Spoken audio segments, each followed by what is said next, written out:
C'est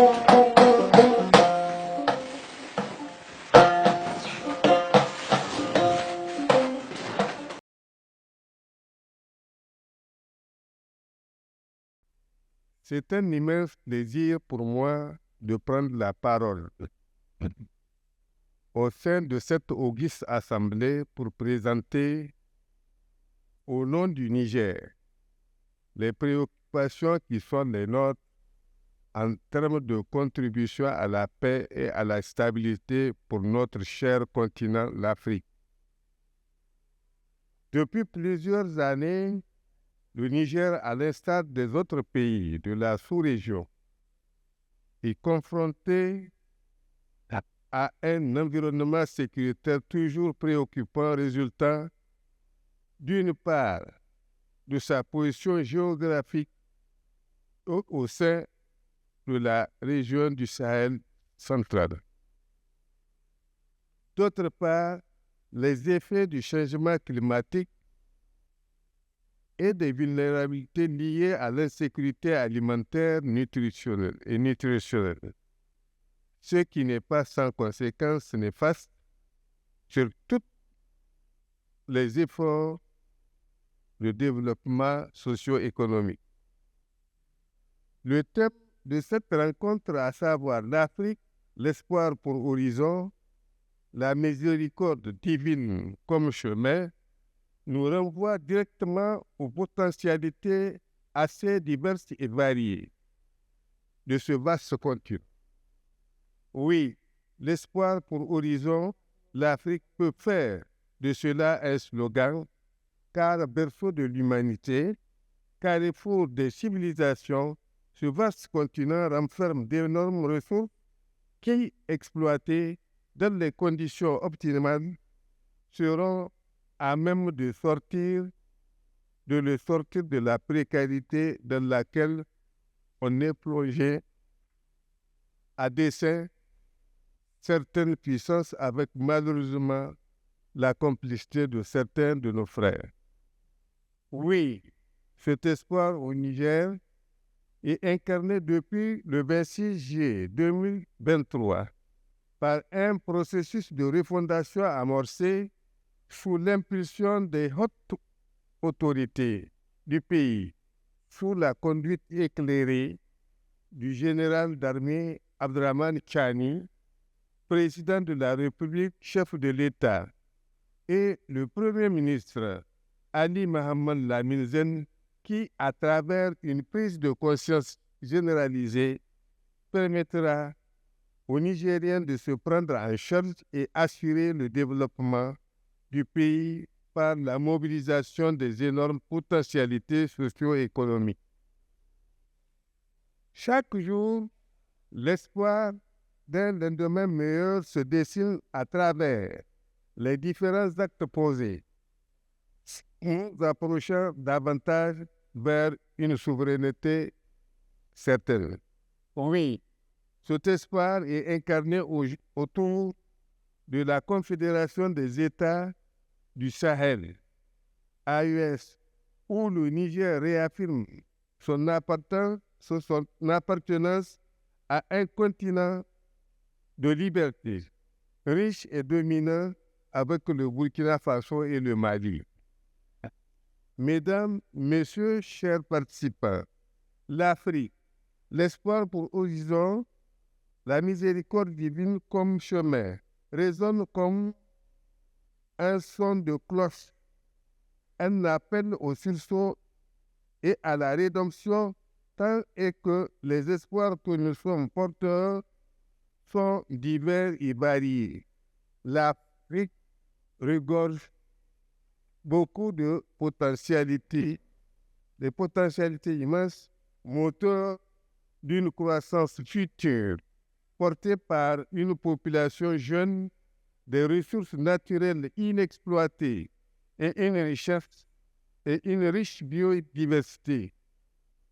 Les minerais stratégiques, lithium, cobalt, bauxite, platine, des vastes terres agricoles et énergies renouvelables sont des atouts clés complétées par le numérique et l'économie bleue.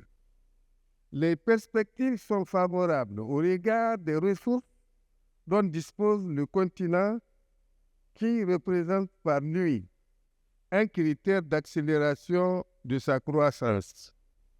Avec la plus forte population de jeunes au monde, aspirer à une Afrique prospère, c'est miser sur le pouvoir de cette jeunesse, levier d'innovation et catalyseur du développement. Mais quand il s'agit de la contribution de la paix, la force du continent réside dans ses potentialités culturelles, linguistiques et la richesse de son histoire si glorieuse et de ses ressources locales latentes. Bien qu'il existe des variations selon les pays et les localités, certaines habitudes et coutumes sont largement partagées. Parmi celles-ci, il y a une place et un rôle de la famille élargie, les chefs traditionnels, les guides religieux et autres leaders communautaires.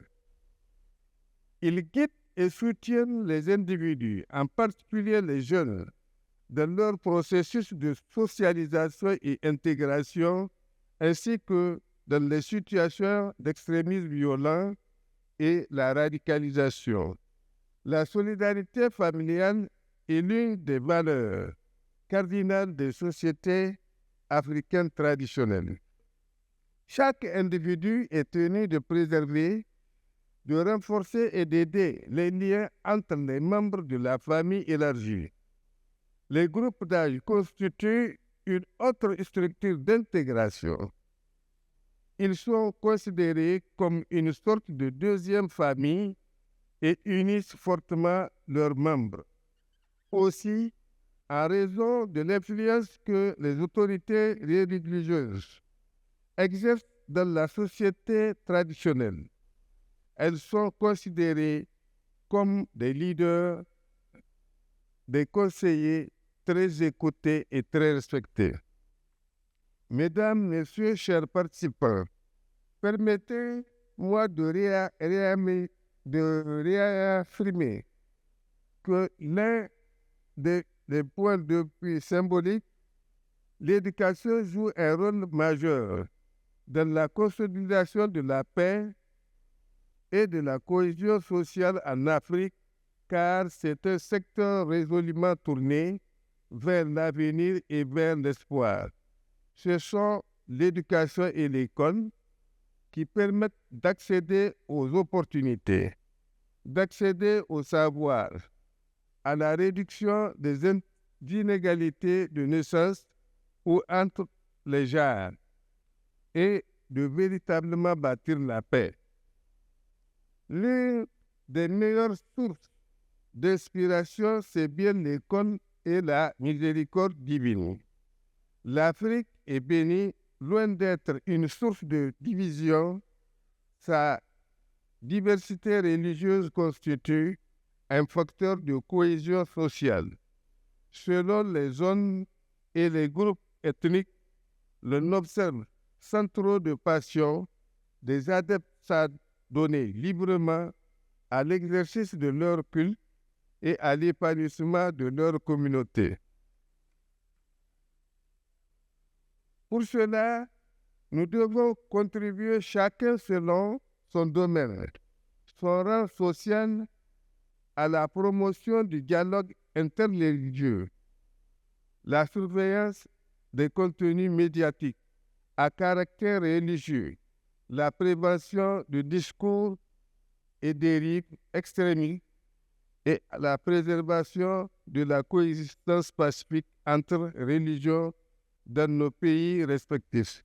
Sur ce, j'aimerais terminer mes propos tout en remerciant les organisateurs de cette rencontre et de nous avoir fait l'honneur de nous inviter et féliciter pour la parfaite organisation de ces travaux. Je vous remercie. Thank you.